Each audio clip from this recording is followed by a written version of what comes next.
ओम तदेव लग्नं सुदिनं तदेव ताराबलं चंद्रबलं तदेव विद्याबलं देवबलं तदेव लक्ष्मीपते तेंग्र्युग स्मरामि।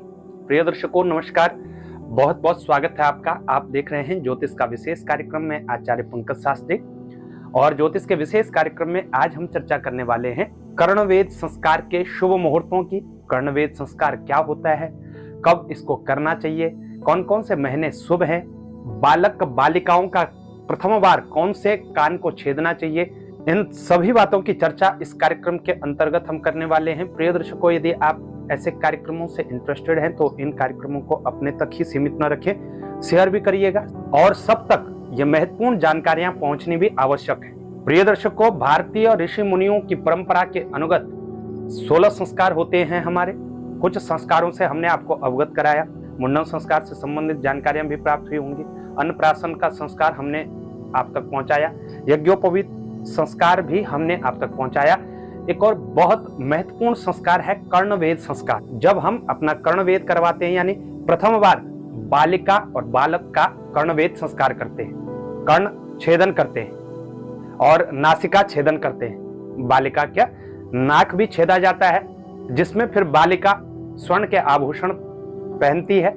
उसी प्रकार कर्णवेद भी किया जाता है। प्राचीन काल में ये कर्णवेद जो संस्कार है ये हर सनातनी के घर में होता था, हर बालक का होता था। अब बालकों का ये प्रायः ये संस्कार अब गायब हो गया है। कर्णवेद संस्कार कोई भी अपने बालक का नहीं करवाता है। प्रिय दर्शकों, संस्कारों का महत्व हमारे जीवन में बहुत आवश्यक है, इस बात का ध्यान रखिएगा। जो हमारे ऋषि मुनियों ने परंपरा बनाई है, जो संस्कार बनाए हैं, हमारे जीवन को सरल सहज और तेजस्वी बनाने के लिए, बुद्धिमान आप बने, तेजस्वी बने, अपनी बुद्धि विवेक का भरपूर उपयोग करें। इसलिए हमारे सनातन धर्म में संस्कारों को प्रधानता दी गई है। प्रायः आजकल अब हम कोई भी संस्कार समय से नहीं करवाते हैं। कुछ लोग कान को छिदवाते भी हैं तो गलत कान को छिदवा देते हैं बालकों का, और उसमें फिर अनसंट प्रकार के चीजें पहनते हैं। क्यों न उस विधि को बदल करके आप कर्णवेद संस्कार के तहत चलें और कर्णवेद के अनुसार ही संस्कार करवाइए, प्रॉपर यज्ञ करवाइए, कर्णवेद करवाइए, उसमें स्वर्ण ही पहनिए। आपके कान में जो पॉइंट होते हैं वो आपके हृदय से भी जुड़े होते हैं, आपके मस्तिष्क से भी जुड़े हुए होते हैं। ये तो सबको पता है, लेकिन उनको कंट्रोल करते हैं हमारे संस्कार। प्रिय दर्शकों, जो 14वां संस्कार है वो कर्णवेद संस्कार है। 14वां संस्कार के रूप में हम कर्णवेद संस्कार को ग्रहण करते हैं। वैसे तो जन्म से कई जगह ऐसी प्रचलित प्रथाएं हैं कि जन्म से ही 12वें 16वें दिन के भीतर इस संस्कार को कर लेते हैं, लेकिन जन्म से 6वें 7वें 8वें माह में बालक बालिकाओं का जो है कर्णवेद संस्कार किया जाता है। लेकिन यदि इन महीनों में न कर पाए, इन दिनों में न कर पाए, तो वैसे विषम वर्ष में इस संस्कार को किया जाता है। 3, 5, 7, 9 इत्यादि जो विषम वर्ष हैं, इन वर्षों के भीतर कर्णवेद संस्कार को किया जाता है। कर्णवेद संस्कार में ब्रह्मा विष्णु महेश आदि का पूजन करके, फिर यज्ञ करके, किसी सुहागिन स्त्री के द्वारा बालिका का, तो कुशल स्वर्णकार जो सुनार होते हैं उनके द्वारा बालकों का प्रथम बार कर्ण छेदन संस्कार करवाना चाहिए। ध्यान रखिएगा, बालिकाओं का सर्वप्रथम दाहिना कान छिदवाना चाहिए। दाहिना यानी राइट कान को पहले छिदवाइएगा, और बालक का सिर्फ बायां कान ही छेदा जाता है, बालक का बायां कान छिदवाना चाहिए। इस बात का आपने विशेष रूप से ध्यान रखना है। तो बालिका का सर्वप्रथम दायां कान, दाहिना राइट कान, और बालक का बायां कान ही छिदवाया जाता है। बायां कान छिदवा करके फिर उसमें स्वर्ण का आभूषण पहनना चाहिए। यह होता है कर्णवेद।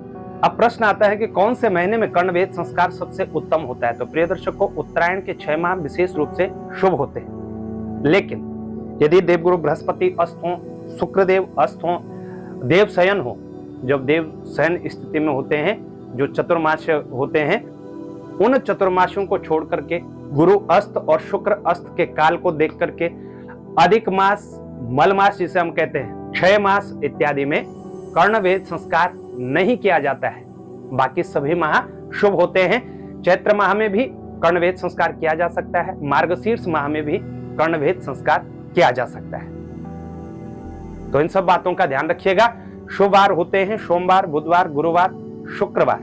ये शुभ वार होते हैं, इन वारों में ही आपको जो है कर्णवेद संस्कार करवाना चाहिए। वहीं हम नक्षत्रों की बात करें तो प्रिय दर्शकों, अश्विनी नक्षत्र, मृगशिरा, आर्द्रा, पुनर्वसु, पुष्य, हस्त, चित्रा, अनुराधा, अभिजित, श्रवण, धनिष्ठा और रेवती, ये नक्षत्र जो है कर्णवेद संस्कार के लिए विशेष रूप से शुभ होते हैं। प्रिय दर्शकों, इन सब के बावजूद जिस भी बालक बालिका का आप कर्णवेद संस्कार करवा रहे हैं, उनकी जन्म पत्रिका का विश्लेषण करके जिस भी तिथि में जो है बालक का चंद्रबल, ताराबल, शुभ लग्न हो, उसी तिथि में फिर कर्णवेद संस्कार करवाना चाहिए।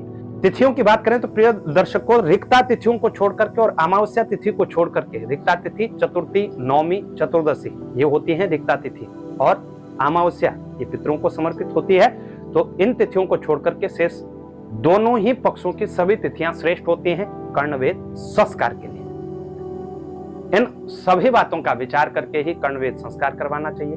आइए अब बात करते हैं वर्ष 2025 के भीतर कर्णवेद संस्कार के कितने शुभ मुहूर्त आपको प्राप्त होने वाले हैं। ध्यान रखिएगा, एक बार आपको पुनः बता रहे हैं, जो ये तारीखें बताई गई हैं राशि के अनुसार नहीं है, सामान्य तारीखें हैं। इन्हीं तारीखों में से किसी एक तारीख में आपके बालक बालिका का कर्णवेद संस्कार आप करवा सकते हैं। तो इस बात का जरूर आपने ध्यान रखना है। सबसे पहले जनवरी की बात करें तो जनवरी के माह में 15 जनवरी, 16 जनवरी और 31 जनवरी शुभ तारीखें प्राप्त होने वाले हैं कर्णवेद संस्कार की। फरवरी में 2 फरवरी, 9 फरवरी, 14 फरवरी, 22 फरवरी शुभ तारीखें रहेंगी कर्णवेद संस्कार की। मार्च के माह में 7 मार्च शुभ तारीख रहेगी। उसके उपरांत चैत्र शुक्ल पक्ष की नवरात्रि में, तीसरे नवरात्रि में, 5वें नवरात्रि में, 7वें नवरात्रि में आप निसंकोच कर्णवेद संस्कार करवा सकते हैं। नवमी के दिन मत करवाइएगा, क्योंकि नवमी तिथि रिक्ता होती है। वैसे तो पूज्य तिथि है, स्वयं सिद्ध मुहूर्त की तिथि है, अन्य कार्य करें, लेकिन संस्कारों को इस तिथि में छोड़ दीजिएगा। और चतुर्थी तिथि को छोड़ करके शेष सभी तिथियां ग्राह्य होंगी। चैत्र नवरात्रि में आप अपने बालक बालिकाओं का कर्णवेद संस्कार करवा सकते हैं। अप्रैल की बात करें तो अप्रैल के माह में 2 अप्रैल, 7 अप्रैल, 9 अप्रैल, 14 अप्रैल, 18 अप्रैल और 30 अप्रैल आप अपने बालक बालिकाओं का कर्णवेद संस्कार करवा सकते हैं। मई के माह में भी ढेर सारी तारीखें आपको प्राप्त होती हैं। 2 मई, 7 मई, 8 मई, 18 मई, 28 मई, 29 मई और 31 मई शुभ तारीखें रहेंगी। वहीं जून में मात्र 7 जून रहेगा। 10 जून से 6 जुलाई पर्यंत देवगुरु बृहस्पति अस्त स्थिति में रहेंगे। 9 तारीख तक देवगुरु बृहस्पति का जो है बाल्यत्व दोष भी रहेगा। तो इस अवधि पर्यंत आपको बालक बालिकाओं का कोई भी संस्कार नहीं करवाना है। जुलाई के माह में फिर 12 और 13 जुलाई जो है शुभ मुहूर्त रहेंगे। उसके उपरांत फिर देव शयन कर जाएंगे, दक्षिणायन प्रारंभ होगा। इसलिए नवंबर तक कोई भी तिथियां आपको प्राप्त नहीं होंगी। और नवंबर के माह में 27 नवंबर, 28 नवंबर 2 तिथियां आपको प्राप्त होती हैं कर्णवेद संस्कार के लिए। वहीं दिसंबर में 5 दिसंबर और 8 दिसंबर को आप निसंकोच अपने बालक बालिकाओं का कर्णवेद संस्कार करवा सकते हैं। प्रिय दर्शकों, ये कर्णवेद संस्कार के शुभ मुहूर्त और कर्णवेद से संबंधित जानकारी थी।